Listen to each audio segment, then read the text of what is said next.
رسول الله علیہ الصلوۃ والسلام فرمایي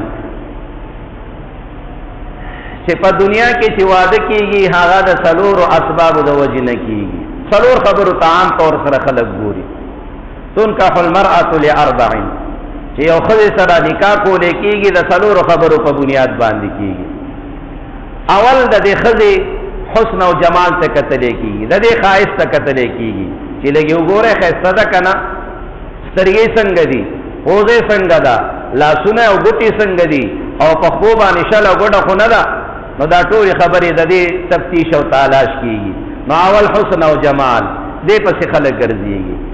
دویم نمبر هلکه وی ګوره چې کلالان خو نه دي، هلکه وی ګوره پلانکې کاسبګر خو نه دي، نو کله د یو کسب نوم اعلی کله د بل کسب اعلی، نو دې حسب ته کتلې کیږي او دارنګه نسب ته کتلې کیږي. دریم نمبر چې کتلې کیږي د دې مالدارۍ ته کتلې کیږي چې هلکه جایداد شته او که نه، ځکه چې دا شان د جایداد والا جنې موږ را واده کړو نو خامخا دې جنې پسې خو بس لیکي که نه، نو جایداد شته که نه، نو د جایداد د په وجې نه د مال د وجې نه د هغې سره نکاح کولی کېږي.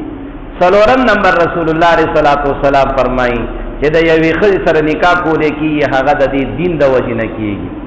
نو دا څلور خبرې دي. په دې څلورو خبرو باندې نبی علیه الصلاۃ والسلام فرمایي چې د یوې ښځې انتخاب کولی کېږي د نکاح دپاره چې زه به د دې سره نکاح کوم او د دې سره به واده کوم.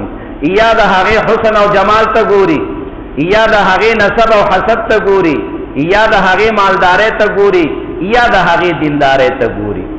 خو زما عزتمندو په دې څلورو خبرو کې کومه خبره قتل پکار دي او د کومې خبرې اهتمام پکار دی؟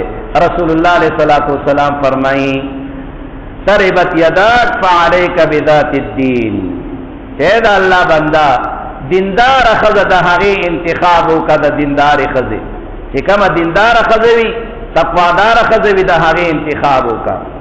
مال ورسره نشته دی خو دینداري شته، د دې ښځې انتخاب وکړه. حسن او جمال یې نشته دی خو دینداري شته، د دې ښځې انتخاب وکړه. نسب او حسب کمزورې دی خو دینداره ده، د دې ښځې انتخاب وکړه. د رسول الله علیه الصلاۃ والسلام زمن ستاسو دپاره دا هدایت دی. اوس یو زنانه ده په هغې کې حسن او جمال هم شته، مالداري هم شته، نسب هم اعلی اوچت نسب والا ده او ورسره دینداره هم ده. دا خو ډېره ښکلې ښایسته خبره ده. خو لیکن یوه زنانه ده چې په هغې کې حسن هم شته، مال هم شته، نسب هم شته، لیکن د دین په اعتبار سره کمزوري ده. نو نبی علیه الصلاۃ والسلام د ارشاد مقصد دا دی چې د دا شان ښځې انتخاب مه کوه. نبی علیہ الصلوۃ والسلام زما عزتمندو د دیندار ښځې د هغې د انتخاب کولو من تاسو ته تاکیدي حکم فرمایلی دی. وجه څه ده؟ وجه دا ده چې په دې باندې ټوله معاشره بنا ده چې یو زنانه په کور کې هغه تقواداره دینداره وي، نو دا ټول کور به دینداره او تقواداره به جوړېږي، د دې بچي به هم تقواداره او پرهیزګاره به وي، او د دې نه وروستو چې څومره نسل راځي هغه به ټول تقوادار او پرهیزګار به جوړېږي.